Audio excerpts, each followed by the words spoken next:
Filho do homem e filho de Deus. Tão apaixonante quanto a divindade de Jesus é a sua humanidade. Observar que mesmo sendo igual a Deus, não usurpou ser igual a ele e se esvaziando se tornou servo. Para muitos entender a divindade de Jesus é algo simples, porém entender a sua humanidade seria algo mais complexo. Hoje vamos desdobrar essa concepção de um Cristo 100% homem e 100% Deus.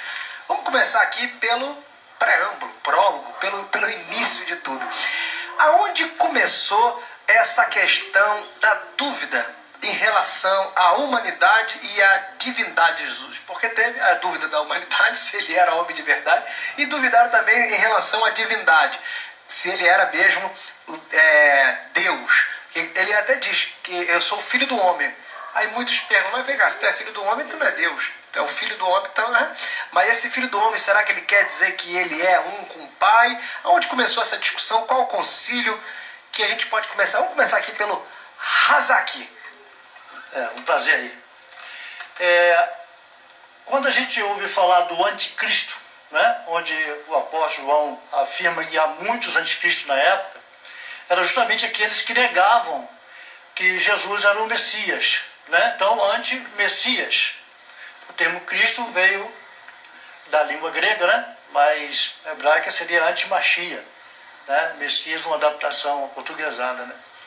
Então, nasceu ali já uma grande perseguição à igreja, né? Pelos judeus que não criam que Jesus era o Machia, né? Daí nasce, depois do século I, né?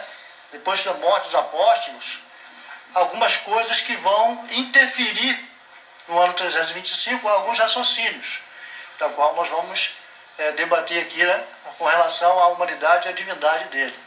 Então eu acredito que os problemas que aconteceram já na época apostólica derivou-se justamente de alguns acharem que ele veio em carne, outros não veio em carne, por isso que o apóstolo diz, né, se aquele que negar que Jesus veio em carne seja anátema. Não é isso? Então, eles sabiam que ele veio em carne, mas outros diziam não, veio em espírito, né? Acreditavam também no nascer da virgindade de Maria, né? Depois ela passou a ter filhos, como nós sabemos disso. Muitos negam que tinha relações sexuais com José e teve Jesus, né? Então, eu acredito que tudo, já naquele período, nasceu muitas concepções derivadas disso, né? Por isso, eu acredito que lá no ano 325, no primeiro concílio de Nicéia, a Igreja Católica começou a assumir uma postura de definir, né, as regras da chamada Trindade. Né? Tertuliano foi o autor? Ou foi o Atanásio? Atanásio foi o que fundamentou, né? Houve vários homens, bispos que lançaram suas ideias. Ariano, que era contra a Trindade. Então, nesse caso aí, a nossa discussão bate daqui para lá, desse ponto para cá. Tá. Pastor César? Pois não, meu filho. E aí, como é que você interpreta aí essa discussão em relação à divindade e humanidade de Jesus? Para mim ela é decorrente fundamentalmente de uma ideia platônica que faz com que a carne seja alguma coisa vista como mal.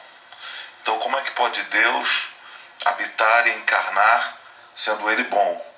Então, é preciso entender que no contexto que a sociedade vivia na época, havia toda uma implicação grega, né? Havia toda a cultura helenista era natural em todo o Império Romano.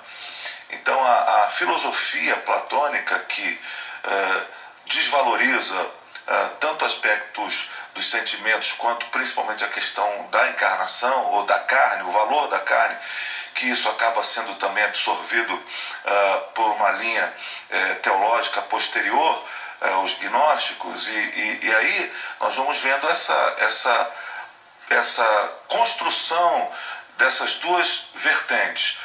Jesus é Deus plenamente, se for, ele não pode ser carne, e se ele for carne, ele não pode ser Deus.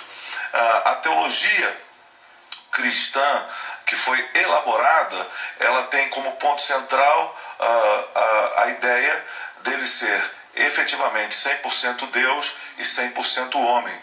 A encarnação de Jesus como parte da participação do Espírito Santo quando o anjo avisa Maria, descerá sobre ti o Espírito Santo, ele te envolverá e você dará à luz ao menino. Então essa participação de Deus e do homem, essa participação constrói então exatamente a ponte que é impossível o homem construir.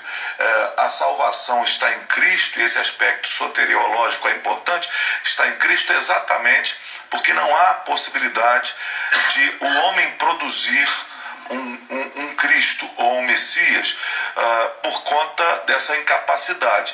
Um homem, somente homem, ele estaria separado por conta do pecado. Um Deus estaria separado por conta da santidade. Então essa junção é ultra necessária para o aspecto da salvação humana. Mas entendendo que o contexto era um contexto grego-helenista, realmente há que se pensar que houvesse essa coisa do que ser contraditório, da carne ser deixada de lado. Não é possível. Deus não pode comungar com essa carne perversa, má. Deus não pode. Isso é influência do gnosticismo da época. Isso é influência de Platão, antes do gnosticismo, né? Certo. Jonas. Vamos lá. Deus tem um plano para salvar a humanidade. E dentro desse plano, ele resolve salvar a humanidade através de relacionamento. Como ele faria isso? Colocando um homem aqui na Terra.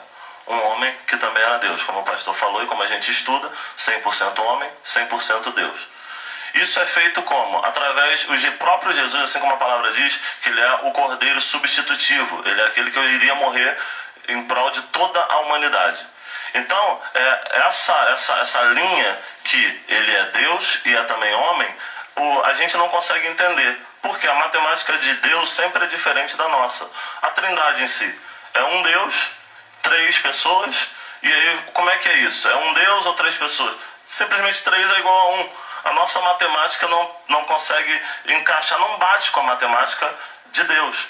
Então, esse 100% homem, 100% Deus, as pessoas às vezes não entendem isso. Por quê? Porque acham, não, é 50% aqui, 50% ali. Não, ele era Deus e ele era homem. Isso é importante a gente definir. Quero passar para o Fernando, eu vou precisar para um break, mas no próximo intervalo aí, no próximo bloco, você responde. Você que está aí aprendendo, começando aqui já o estudo, o ensino do Doutrinação Geral, falando sobre a divindade e a humanidade de Jesus, tem mais 3 blocos pela frente. Então sai daí que a Antenados vai e volta